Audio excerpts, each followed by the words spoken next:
What's up, guys? It's Rey-Jay back with another video.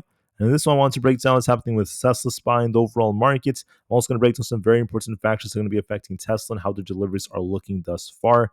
But just know that I am not a financial planner, so take nothing I say as financial advice. And also, if you guys can, please check out my Moomoo link. If you deposit $100, you're guaranteed 5 free stocks. If you deposit $1,000, you're guaranteed 15 in total, not to mention 8.1% APY on invested cash. The offering's in just 3 days. Anyways, looking at Tesla, as you guys can see, we're making a potential lower high rate over here, and Tesla's trying to dip towards its 50 EMA. Now, we might see a little rebound attempts to get back close to our 20 EMA again, but if we don't break this high rate, if we don't break past our 465 area, it's possible we just make a little rebound only to reject and make our move right back down. If we lose the supports around the 425 zone, we could be looking for a move all the way down to 415 again. So this could be a pivot right over here on the 4-hour time frame. On the daily time frame, we're also showing some weakness. We happen to have our 20 EMA down close to 415. That's the main support, and it does look like it could be visiting this level if we get a small rebound first and start coming back down right over here. And then it's no surprise considering that SPY happens to have a head and shoulders on the daily. So a little rebound could be followed by a move down. If we were to lose 591 especially, would be even more bearish. The QQQ is also looking like it's making lower highs here, which tends to be weaker, especially if we lose 521. So keep all these levels in mind. So with the market potentially turning, this could slow Tesla down for the short term.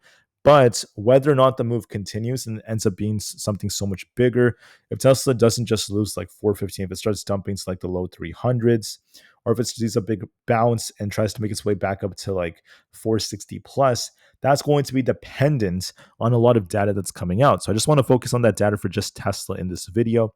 I want to give some credits to Troy Teslike, who makes very, very nice data analysis projections for Tesla, and he does a very, very good job at doing so. He's going to give his estimates on December 31st. Obviously, there's still some days left in the quarter for Tesla to get those sales up.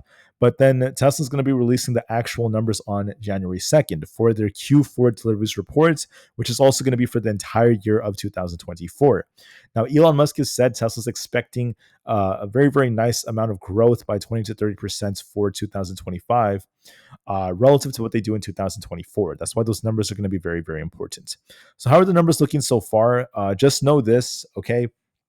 For us to see an increase in their overall sales for 2024 compared to 2023, Tesla needs to deliver 514,925 vehicles in total for this quarter. So we need to get a very, very nice looking number. Anything above 500,000 would still be good, but specifically 515,000 plus is what we want to see an increase on a overall basis for this year. When you look at their sales in Europe right now, we're starting to see a big increase, which is very common amongst the final weeks of the quarter. Hopefully, we get a big push in their European sales to finish things off. The sales are still not the strongest, though, in Europe. I just want to give some recognition to that. The fact that European sales aren't as strong, but they could try to offset this with the Chinese sales. The Chinese sales are doing a great job so far. We're currently at the 177,000 mark, at least for Q4 as a whole in their overall total sales. What's good is the fact that this is respecting a nice uptrend. We're just pushing and pushing. We want to see if this could continue to push, especially for the final week, because typically the final week is more steep and we get a big increase. So this could help this actually get closer to well above 190,000. I would love to see that for Tesla. Realistically, it is a possibility. That could be even getting us closer to 200,000, the first time we do over 200,000 in a single quarter, at least for them. If you look at Tesla sales for the first month of 2024 Q4, so that's basically for the month of October, this was so compared to the previous quarters of this year. But then November is this orange bar right here for Q4. That was stronger than the previous quarters. Pretty much almost all of them. So it's a nice increase in their sales. And then for December so far, we're seeing another increase. This is pretty strong because we're not complete yet. The data is not complete yet.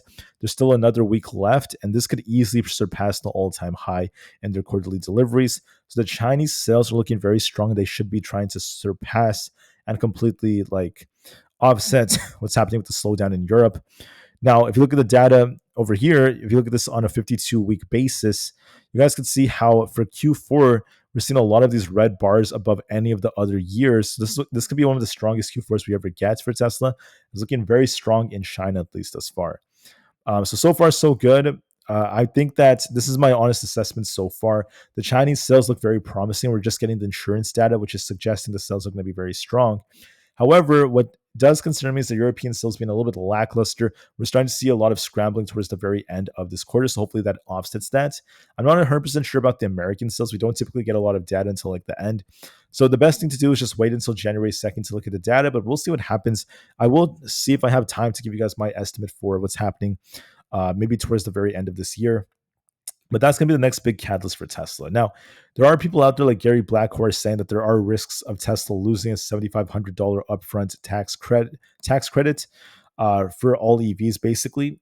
So that is a possibility. It's not confirmed yet, but if they do end up losing the $7,500 tax credit, I think it's going to be a little bit bad for Tesla. So it will hurt their competitors more than it hurts them, of course, but it's bad because it could slow down their sales and then de-incentivize them to really see them increase. So it might hurt them for the shorter term, but for the long term, Tesla will be fine with the expansion of the robotaxi capabilities with AI developing and other factors like that. I think Tesla will be completely fine. I also want to mention that other people are saying and asking the question, what about like right now? So right now, please know that the EV tax credit is still in effect. It's still helping Tesla for the rest of this year until the end comes. But next year, that's when the complications could come with the next administration coming in. Now, despite that, okay, I don't want to get too political when I say that, but even if that does hurt Tesla to some extent, Tesla will also greatly benefit from the next administration because of how AI regulation is going to change. And it's going to make it much easier for them to get things approved. So AI development and FSD could accelerates a lot faster under the next administration, but the EV tax credits may slow down for the short term. For the short term, these policy changes may not be the best for Tesla because of the fact that, once again, sales, the prices to buy an EV is going to go up. But then at the same time, the long term is going to be completely fine because of the AI developments, and they could really offset that with higher revenue thanks to the robotaxi / cybercab services. So long term is still very bright despite that. The short term may be a little bit mixed. So just keep that in mind. I also want to mention that for those out there who are asking the question, that people are saying like it's unlikely Tesla will lose the credits because Musk is now working at the administration. That's not entirely the truth because there are articles and there has been evidence of Musk actually saying that he supports ending the $7,500 tax credits for EVs because he said that it's going to hurt their competitors and that Tesla's going to be completely fine nonetheless because he's so forward looking. He knows about the long term being invested in AI, the robotaxis and such, that he's not really worried about it. I agree with him. For the long term, he's completely correct. Tesla's going to be fine. For the short term, yes, the EV tax credits potentially going away will affect Tesla. It's going to be maybe hurting them to some extent, but then Tesla will be fine for the long term. And then as Tesla prices in a lot of things involving AI, I'm sure the share price will be fine for the long term when they start pricing in the robotaxi, Optimus, and all these other developments. So for the short term, there could be some downside coming to Tesla. Whether we get a bigger move to the downside or a big bounce afterwards depends on their overall sales. Going into next year, there will be some bumps on the road, but overall, there is a lot of potential for upside, especially because of all this talk involving AI. With that being said, I want to thank you all so much for listening. I want to make this video nice, short, sweet, and simple. My general view of the EV sales is this for Tesla. We don't know for sure what things are going to look like. But I will tell you this, Europe is looking, although it's looking a little bit lackluster, the Chinese sales look very strong and they could offset that. So the Chinese sales could save Tesla. And we'll see what happens with the American ones. Hopefully they do really, really well, and we'll see what their numbers look like. I hope that Tesla surpasses not only 500,000 sales, but they do over 515,000 plus deliveries. That would be bullish if they achieve that. We'll see if they surpass those numbers or not. So we'll be very patient. But like I said before, China is leading the way. It's looking very strong so far. Let's hope it continues like that for them, and we'll see what happens from here. I want to thank you all so much for listening. Have a good rest of your weekend, and I'll be back for another update very soon. Thank you, and peace out.